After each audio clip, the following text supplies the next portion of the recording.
The Genie and the Fisherman. Once upon a time, there was a poor fisherman. He had his wife and 3 children, although he was poor. Whenever he went to fishing, he wore his net more than 4 times. He started early every morning and returned late at night. One such morning, he cast his net and waited for the fish to fall for his bait. Suddenly, he felt a great weight pulling at the net. He thought it would be a big fish. When he pulled up, he saw the carcass of the donkey in the net. Second time too, the net seemed heavy, hoping to get a big catch. He pulled it hard again, but this time too his wish remained unfulfilled. He caught was a basket full of rubbish. He got a jar at the last time. He thought whatever's inside will be of value. Thought he will clean it and sell it. Once he cleaned it and rubbed it, a gigantic figure came out with full of misty. Who are you? How did you get stuck in this jar? Who are you to question me? I'm here to kill you. What have I done? I helped you to get out of the jar, and this is how you repay me?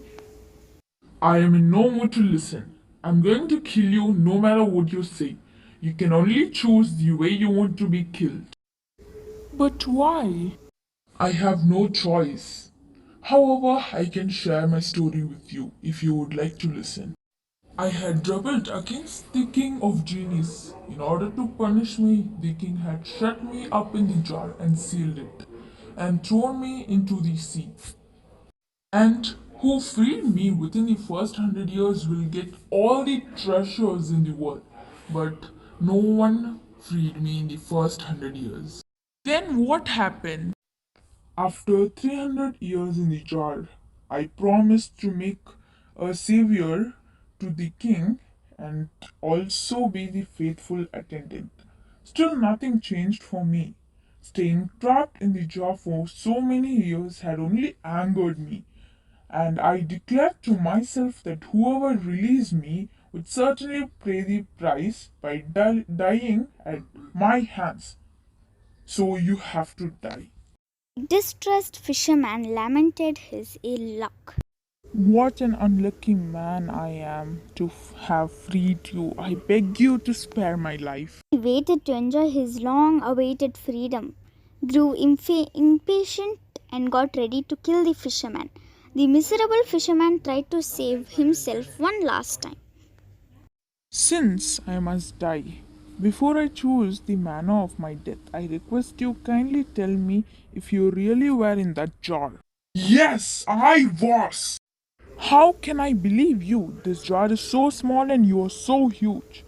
How could you been in this jar, and that too for hundreds of years? You are playing a trick on me. I must see it to believe you.